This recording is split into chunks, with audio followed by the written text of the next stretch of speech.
चलिए जानते हैं आज की प्रमुख अंतर्राष्ट्रीय खबरों को। उससे पहले एक नजर आज की हेडलाइंस पर। वे अंधे और बहरे हैं, डॉग लवर्स पर भड़क उठे राम गोपाल वर्मा, यूं लगाई फटकार। भारत क्रेमलिन की लॉन्ड्री, रूसी तेल की जरूरत नहीं, ट्रंप के सलाहकार का अब तक का सबसे जहरीला हमला, टैरिफ को बताया सही। बोध गया से आज मगध साधेंगे प्रधानमंत्री मोदी, 13,000 करोड़ की योजनाओं का करेंगे उद्घाटन और शिलान्यास। बरस थम के बरस, यूपी में जमकर होगी बरसात, अब दिन हो या रात, आईएमडी का अलर्ट। राहुल के आने से पहले ही तेजस्वी ने लूट ली महफिल, शेखपुरा में राजद का शक्ति प्रदर्शन। सिर्फ 37 घंटे चर्चा, एक महीने में 12 बिल पास, हंगामे की भेंट चढ़ा मानसून सत्र। क्या दिवाली तक सस्ते हो जाएंगे टीवी एसी, पीएम मोदी के ऐलान के बाद उम्मीदों से भरा बाजार। यूक्रेन में शांति चाहते हो तो पुतिन ने युद्ध विराम के लिए सामने रखी 3 डिमांड, जेलेंस्की के उड़े होश। पंजाब के मशहूर एक्टर जसविंदर भल्ला का निधन, पंजाबी फिल्मों की होते थे जान, कल होगा अंतिम संस्कार। 4 सितंबर को मजाक होगा, पाकिस्तानियों में मैच से पहले दहशत का माहौल, मैदान पर उतरने से पहले किया सरेंडर। सुप्रीम कोर्ट ने दिल्ली एनसीआर में आवारा कुत्तों पर लगाम लगाने के लिए एक बड़ा कदम उठाते हुए सभी स्ट्रीट डॉग्स को शेल्टर होम भेजने का फैसला सुनाया।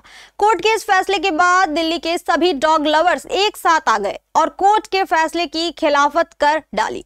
सोशल मीडिया पर भी डॉग लवर्स ने इसके खिलाफ आवाज उठाते हुए कुत्तों को शेल्टर होम भेजने के फैसले की आलोचना की। जानवी कपूर और वरुण धवन सहित कई नामी बॉलीवुड सितारों ने भी इस फैसले पर आपत्ति जताते हुए सोशल मीडिया पर कई पोस्ट किए। अब फिल्म मेकर राम गोपाल वर्मा ने इस मामले में कोर्ट के फैसले का सपोर्ट करते हुए डॉग लवर्स को खड़ी खोटी सुनाई। उन्होंने एक्स पर पोस्ट करते हुए आवारा कुत्तों के सपोर्ट करने वाले डॉग लवर्स को अंधा और बहरा कहते हुए जमकर खड़ी खोटी सुनाई। वो अपने पोस्ट में लिखते हैं कि उन सारे बेवकूफ डॉग लवर्स के लिए जिन्हें मैं डॉग हेटर लगता हूं, मैं बस इतना कहना चाहता हूं, क्या इतने अंधे, बहरे और ब्रेंडेड हो कि सीसीटीवी वीडियो में बच्चों को काटते और मारते हुए नहीं देख सकते?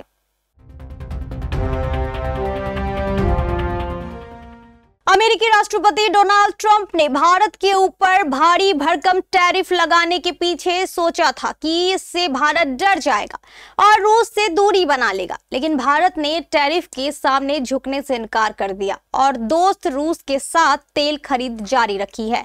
नई दिल्ली के इस कदम से अमेरिका तिलमिलाया हुआ है। अब ट्रंप के ट्रेड सलाहकार पीटर नवारो ने भारत के खिलाफ जहर उगला है।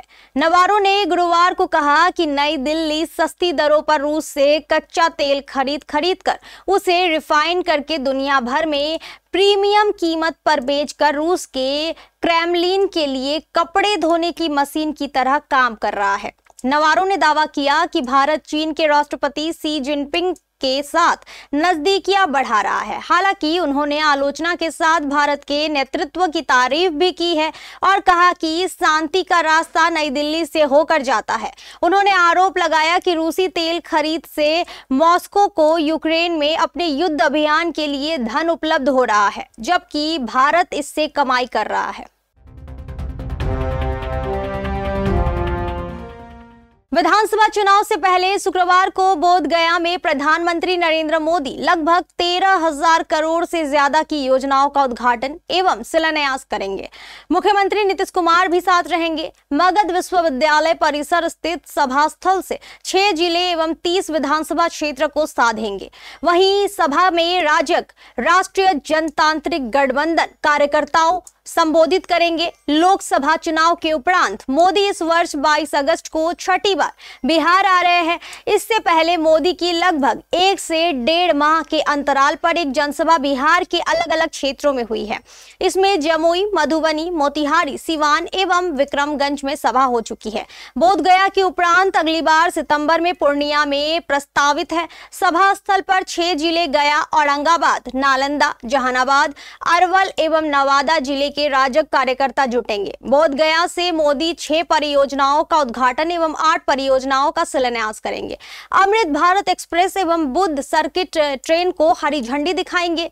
11,735 करोड़ रुपए की लागत वाली 6 परियोजनाओं का उद्घाटन किया जाएगा।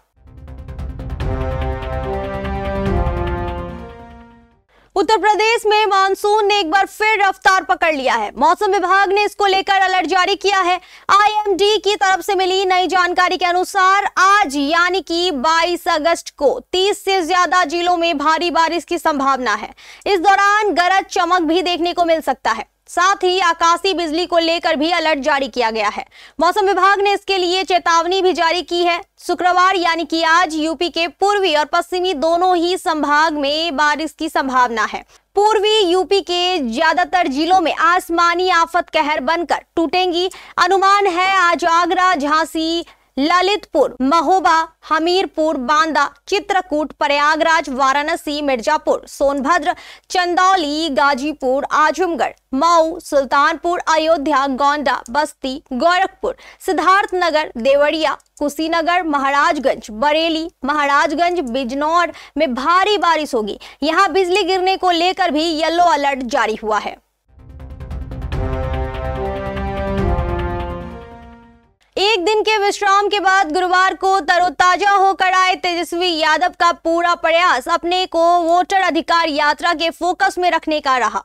राहुल गांधी की अपराह तक की अनुपस्थिति ने इनका शानदार अवसर दे दिया था। यात्रा की विशेष रौनक पूर्वाहन में रही और संयोग से शुरुआती स्थल यानी कि शेखपुरा राजद के प्रभाव वाला रहा। ऐसे में जुटान और कर्तव्य से राजद ने महागठबंधन में अपनी बड़ी हैसियत के दिखावे में कोई कसर नहीं छोड़ी। अपनी भाव भंगिमा और संवाद से तेजस्वी ने इसे और आगे बढ़ाया। सिकंदरा विधानसभा क्षेत्र के पेरंडा तक तो कांग्रेस के झंडे दूज के चांद की तरह ही थे, जो लखीसराय में आकर राजद से होड़ लगाते दिखे। इस स्थिति में से खिन्न अधेड़ व राम सकल सिंह भुनभुनाते हुए 2.5 हाथ लंबे डंडे में कांग्रेस का झंडा लपेट रहे।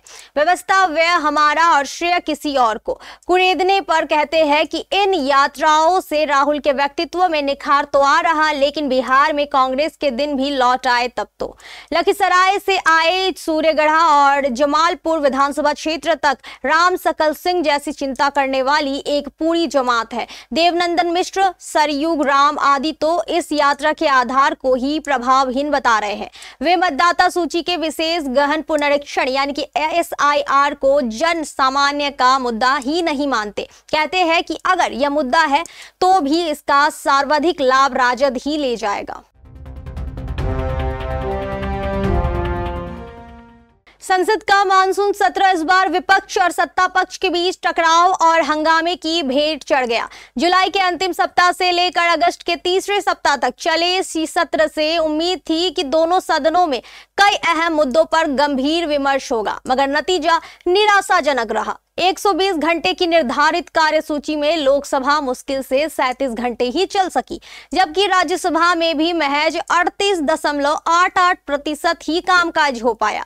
बाकी सारे समय नारेबाजी, सदन में तख्तियां लहराना, विधेयकों की प्रतियां फाड़ना और लगातार व्यवधान के लिए ही एक सत्र जाना जाएगा। कुछ विधेयक जरूर पारित हुए, लेकिन चर्चा नहीं हो सकी। चर्चा केवल ऑपरेशन सिंदूर पर हुई, जो गर्मागर्म रही, जबकि उपराष्ट्रपति जगदीप धनखड़ के इस्तीफे के कारण माहौल गर्म रहा। लोकसभा अध्यक्ष ओम बिरला ने सत्र के समापन पर गहरी चिंता व्यक्त करते हुए साफ कहा कि सदन की गरिमा के अनुरूप जो भाषा और आचरण अपेक्षित है वह इस बार दिखाई नहीं दिया। उन्होंने याद दिलाया कि पूरे देश की नजर सांसदों के आचरण पर होती है और जनता की उम्मीद रहती है कि जनप्रतिनिधि उनके मुद्दों पर गंभीर बहस करेंगे, परंतु विपक्षी सदस्यों द्वारा बिहार में मतदाता सूची के विशेष विशेष गहन पुनरीक्षण को लेकर लगातार हंगामे ने कार्यवाही को लगभग ठप कर दिया। विपक्ष का आरोप था कि इस प्रक्रिया में मतदाताओं के अधिकारों से छेड़छाड़ की गई है और इसी विषय पर चर्चा की मांग ने पूरे सत्र को जकड़ कर रख दिया। स्वतंत्रता दिवस के मौके पर प्रधानमंत्री नरेंद्र मोदी ने एक बड़ी घोषणा की थी। ये ऐलान जीएसटी के स्लैब में बदलाव को लेकर था। पीएम मोदी ने कहा था कि दिवाली से सरकार जीएसटी रिफॉर्म लेकर आ रही है। इसके तहत मौजूदा दरों को रिव्यू किया जाएगा, यानी चीजों पर लगने वाले जीएसटी रेट में बदलाव हो सकता है। हालांकि ये बदलाव कितना होगा ये अभी साफ नहीं है। रिपोर्ट्स में दावा किया जा रहा है कि सरकार सिर्फ 2 जीएसटी स्लैब रिफॉर्म के तहत लाएगी। 5%, 12%, 18% और 28% में है, जो रिफॉर्म के बाद सिर्फ 5% और 18% ही रह जाएगा। इसके बारे में अभी तक कोई आधिकारिक घोषणा नहीं हुई है। अगर दिवाली पर सरकार नई दरें लागू करती है और कयास के मुताबिक ही बदलाव होता है तो कंज्यूमर इलेक्ट्रॉनिक्स से जुड़ी कई चीजें सस्ती हो सकती है। मसलन टीवी, फ्रिज और एयर कंडीशनर किफायती हो सकते हैं। प्रधानमंत्री के ऐलान के बाद बाजार एक बार फिर उम्मीदों से भर गया है।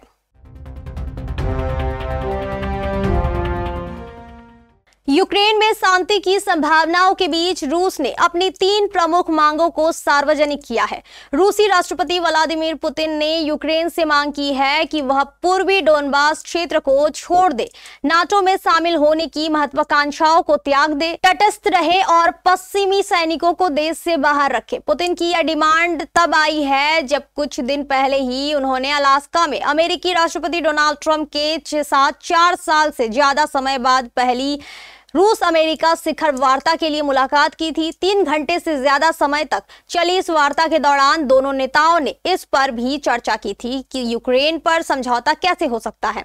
मुलाकात के बाद ट्रंप के साथ प्रेस को संबोधित करते हुए पुतिन ने कहा था कि उन्हें उम्मीद है कि यह बैठक यूक्रेन में शांति का मार्ग प्रशस्त करेगी। हालांकि रूस और अमेरिका में से किसी ने भी इस बारे में कोई विशेष जानकारी नहीं दी है कि पुतिन और ट्रंप के बीच क्या चर्चा हुई थी। माना जा रहा है कि इस सम्मेलन के दौरान पुतिन ने अपनी मांगों का एक विस्तृत सूची अमेरिका को सौंपी थी।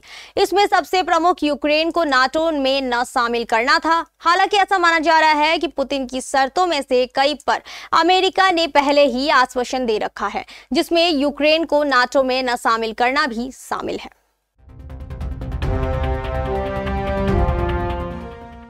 पंजाब के मशहूर कॉमेडियन डॉक्टर जसविंदर भल्ला का लंबी बीमारी के चलते शुक्रवार को निधन हो गया। उनका अंतिम संस्कार 23 अगस्त को मोहाली में होगा। बता दें कि जसविंदर भल्ला कई पंजाबी फिल्मों में काम कर चुके हैं। फिल्मों में उनका रोल हास्य कलाकार के रूप में होता था। जानकारी के अनुसार 65 वर्षीय जसविंदर भल्ला लंबे समय से बीमार चल रहे थे। आज सुबह मोहाली के फोर्टिस अस्पताल में उनका देहांत हुआ। भल्ला पंजाबी फिल्म जगत में हास्य किरदार की भूमिका अदा करते थे। उनकी अदाकारी देखकर दर्शक हंस हंस कर लोटपोट हो जाते थे। ऐसे में उनके देहांत की खबर ने फैंस को रुला दिया है। लोकप्रिय हास्य अभिनेता और चरित्र अभिनेता भल्ला पंजाबी फिल्मों जैसे कैरी ऑन जट्टा, माहौल ठीक है, जट एयरवेज और जट एंड जूलियट 2 आदि में अपनी भूमिकाओं के लिए जाने जाते थे। एशिया कप 2025 के रोमांच को शुरू होने में अब कुछ ही दिन का समय रह गया है। टूर्नामेंट का पहला मैच 9 सितंबर को होगा, लेकिन फैंस का उस मैच के इंतजार में जो 14 सितंबर को भारत और पाकिस्तान के बीच खेला जाएगा। हालांकि इस मैच से पहले एक सवाल ये उठ खड़ा हुआ है कि क्या टूर्नामेंट में भारत और पाकिस्तान के बीच ये मुकाबला खेला जाएगा, क्योंकि हाल ही में हुए वर्ल्ड चैंपियनशिप ऑफ लेजेंड्स में भारतीय खिलाड़ियों ने पाकिस्तान के मैच का बहिष्कार किया था। ऐसे में अब पाकिस्तान के पूर्व क्रिकेटर बासित अली का मानना है कि 14 सितंबर को होने वाले भारत और पाकिस्तान मैच में एक मजाक होने वाला है। बासित अली ने यूट्यूब शो गेम टाइम पर कामरान अकमल से बात करते हुए कहा, एक मजाक 14 सितंबर को भी होगा। उनका यह बयान सीधे तौर पर भारत पाकिस्तान मैच की ओर इशारा कर रहा है, जहां उन्हें उम्मीद है कि पाकिस्तान को भारत के हाथों एक और बड़ी हार मिलेगी।